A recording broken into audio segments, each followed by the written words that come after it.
warahmatullahi wabarakatuh. Hai semua, hari ini kelompok kami akan mewawancarai beberapa teman kita dan narasumber kita tentang bagaimana hakikat, instrumentasi, serta praksi demokrasi Indonesia yang berlandaskan kepada Pancasila dan Undang-Undang Dasar 1945. Yang pertama, poin pertama itu ada hakikat demokrasi Indonesia ini berlandaskan kepada Pancasila dan Undang-Undang Dasar 1945 yang mencangkup beberapa prinsip. Yang pertama itu ada kedaulatan rakyat. Nah, kedaulatan rakyat ini adalah demokrasi Indonesia yang menekankan bahwasannya kekuasaan negara berasal dari rakyat dan dijalankan oleh rakyat melalui mekanisme demokratis. Yang kedua itu ada keadilan sosial. Demokrasi Indonesia berupaya mencapai keadilan sosial bagi seluruh rakyat dengan memperhatikan kesetaraan, keadilan distributif, dan pengurangan kesenjangan sosial ekonomi. Yang ketiga itu ada harga diri manusia. Demokrasi Indonesia mengakui dan menghormati harga diri setiap individu sebagai bagian dari hak asasi manusia yang meliputi kebebasan, martabat, dan perlindungan terhadap diskriminasi. Yang keempat itu ada persatuan dan kesatuan. Nah, demokrasi Indonesia ini berupaya membangun persatuan dan kesatuan dalam keberagaman, menghormati perbedaan suku, bangsa, budaya, dan pandangan politik dalam semangat kebangsaan. Yang kelima ada konsensus dan musyawarah. Demokrasi Indonesia ini menganut prinsip musyawarah dan boleh nggak Kak perkenalan diri dulu? Boleh, perkenalkan nama saya Ayu Wandira dari jurusan Sosiologi, Fakultas Ilmu Sosial dan Ilmu Politik. Nah, di sini kan kami dari kelompok 2 ingin menanyakan pendapat kakak, apa sih demokrasi itu? Tolong Kak dijelaskan. Menurut saya, demokrasi itu merupakan kebebasan dan partisipasi dari banyak orang yang menganggap demokrasi sebagai sistem yang memberikan kebebasan individu untuk berpendapat, mengemukakan ide, dan berpartisipasi dalam proses pengambilan keputusan politik. Mereka menghargai setiap hak untuk memiliki pemimpin melalui pemilihan umum. Oh, seperti itu. Baiklah. Terima kasih atas kesempatan kakak untuk berpendapat tentang apa itu demokrasi dalam memenuhi tugas kami. Jadi terima kasih dan sekian. Wassalamualaikum warahmatullahi wabarakatuh. Waalaikumsalam. Waalaikumsalam warahmatullahi wabarakatuh. Sebelumnya terima kasih kepada Abang yang telah sedia untuk kami wawancarai pada hari ini. Sebelumnya boleh perkenalan dulu Bang. Baik, perkenalkan nama saya Putra Reswana Budiman. Saya mahasiswa Hukum Tata Negara. Oke, ini Bang. Di sini kan kami ingin mewawancarai Abang tentang menurut Abang tuh bagaimana sih? Apa sih demokrasi itu gitu? Kalau menurut saya ketika berbicara tentang demokrasi, tentu demokrasi ini berawal dari kata Yunani demos dan kratos, di mana arti dari kedua adalah kekuasaan di tangan rakyat.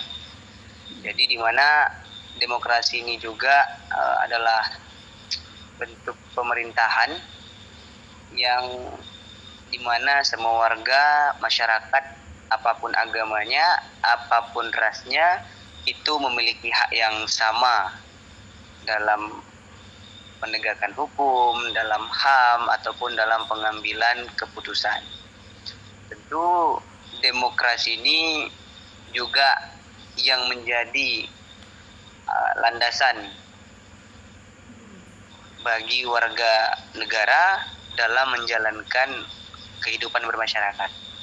Karena demokrasi itu mengajarkan musyawarah mufakat. mengajarkan menghargai yang namanya perbedaan. Mulai dari perbedaan pendapat, perbedaan agama, perbedaan ras ataupun suku, dan pemahaman-pemahaman yang lainnya. Kalau kita berbicara implementasi demokrasi, hari-hari kita sudah melihat di mana di bawah lambang burung Garuda itu ada kalimat Bhinneka Tunggal Ika, di mana berbeda-beda tapi tetap satu tujuan. Nah, itu juga merupakan dari wujudnya atau wujud dari adanya demokrasi. Nah, kalau untuk lebih jelas bagaimananya dampak buruk atau baik dari demokrasi, tentu ada. Nah, tergantung kita lagi sebagai warga negara pengen berpandangan yang seperti apa. Itu karena kita sudah diberikan kebebasan hak berpendapat, kebebasan atau merdeka dalam berpikir. Jadi kita mau mengambil yang positif atau negatifnya. Oke, mungkin cukup sekian lah ya pendapat dari Abang. Sebelumnya terima kasih juga yang sudah meluangkan waktu untuk memberikan pendapatnya tentang demokrasi ini ya. Oke Bang, terima kasih ya. Oke, sama-sama. Baik, perkenalkan nama saya Sri Puji Nenggolan dengan NIM 2201010045. Di sini saya ingin mewawancarai Bapak, yaitu untuk memenuhi tugas wawancara saya, proyek kewarganegaraan. Nah, sebelumnya dengan Bapak siapa? Ya, perkenalkan saya dengan Bribda Christopher Leonardo Huta Barat dari Satuan Brimob Polda Sumut. Di sini saya sebagai narasumber oleh silakan pertanyaan. Nah, di sini kita akan berbicara tentang demokrasi Indonesia yang berlandaskan Pancasila dan Undang-Undang Dasar 1945. Nah, perlu kita ketahui bahwa demokrasi itu adalah bentuk pemerintahan di mana semua warga negaranya memiliki hak yang sama untuk pengambilan keputusan yang dapat mengubah hidup mereka. Nah, pertanyaan pertama adalah bagaimana melaksanakan pembangunan demokrasi di Indonesia agar bisa lebih baik dari yang sebelumnya.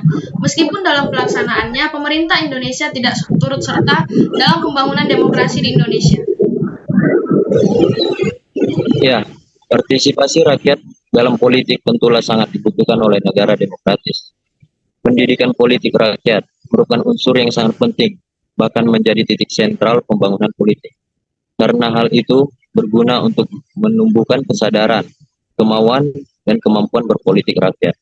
Maka diharapkan rakyat mampu untuk mengikuti peraturan-peraturan yang berlaku, serta dapat memberi saran maupun kritikan dengan cara elegan namun tidak arogan.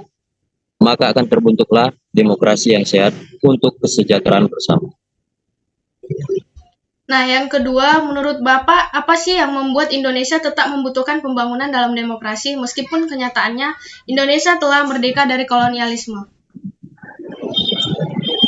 Ya, karena seperti yang sudah kita ketahui, negara Indonesia sudah merdeka dari segi kolonialisme, tapi tidak dengan segi ekonomi. Perekonomian Indonesia sekarang ini dijajah oleh negara asing, seperti tambang emas Freeport di Papua yang dikuasai oleh negara Amerika. Dan begitu juga lapangan kerja yang sulit untuk didapatkan sebagian masyarakat. Maka dari itu, Indonesia masih memerlukan pembangunan demokrasi. Nah, selanjutnya menurut Bapak, apakah demokrasi Pancasila di negara kita sudah berjalan dengan baik? Dari survei media Indonesia, terdapat 77,9% masyarakat merasa demokrasi di Indonesia belum sempurna. Namun dalam sistemnya, pemerintahan saat ini memiliki sistem yang terbaik dibanding sistem sebelumnya.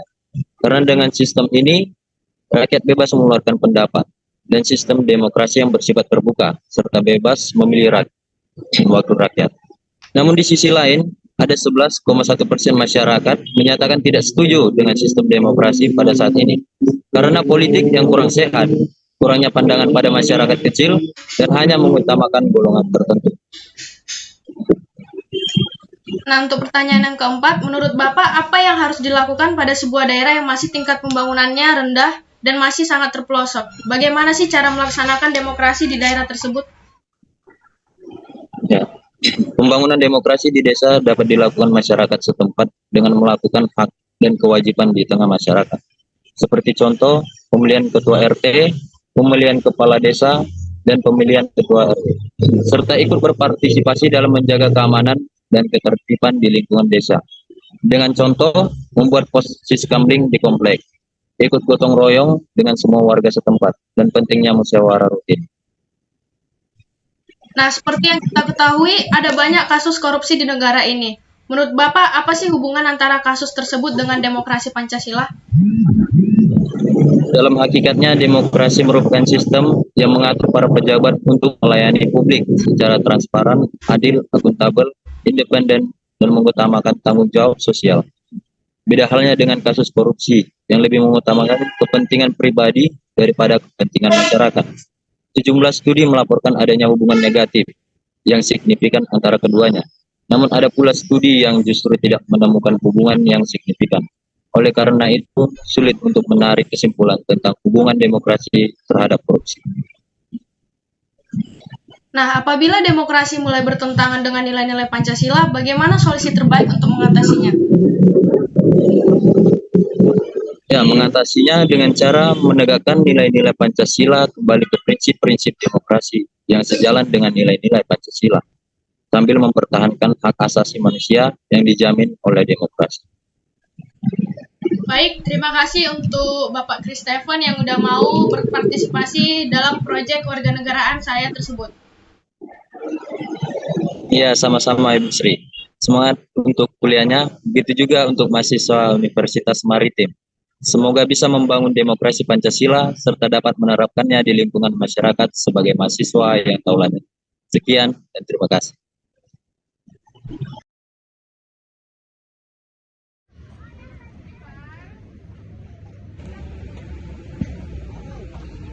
Halo kakak. Nah, kakak pasti jurusan informatika kan? Iya, aku tahu. Ya, kelihatan nih dari bajunya. Maaf nih kak, boleh minta waktunya nggak sebentar? Dengan kakak siapa nih namanya?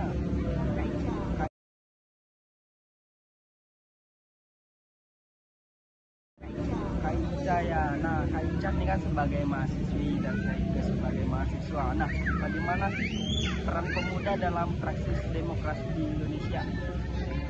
Kita ini sebagai pemuda kan, pastinya memiliki energi, ide segar, dan semangat berbara. Dan juga kita harus memiliki potensi yang besar untuk berpartisipasi dalam membangun dan memperkuat demokrasi di negara kita. Kita juga sebagai mahasiswa, yang mana pastinya ada yang mengikuti organisasi baik di dalam maupun di luar kampus. Nah, untuk menjalankan organisasi tersebut, kita menerapkan nilai-nilai Pancasila agar organisasi tersebut berjalan dengan baik.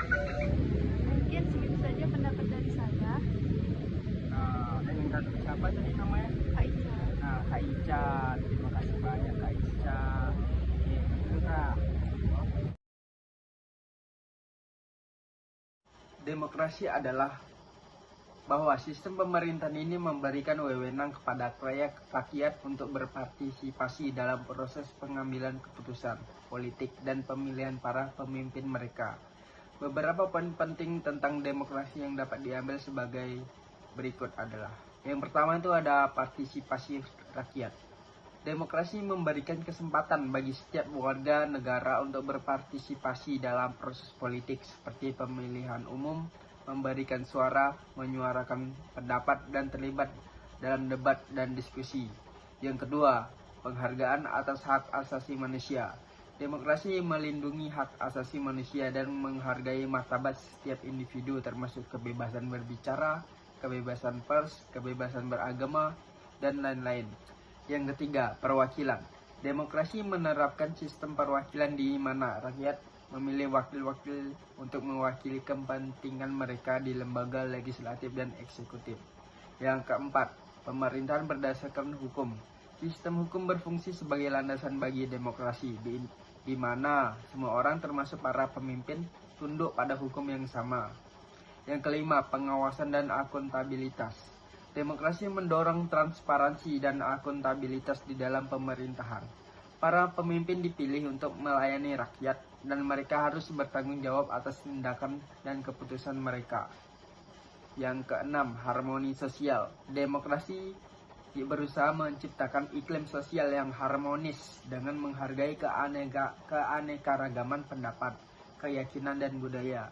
Namun, demokrasi juga memiliki tantangan dan kelemahan, seperti korupsi, manipulasi media, polarisasi politik, dan kesulitan mencapai konsensus dalam pengambilan keputusan.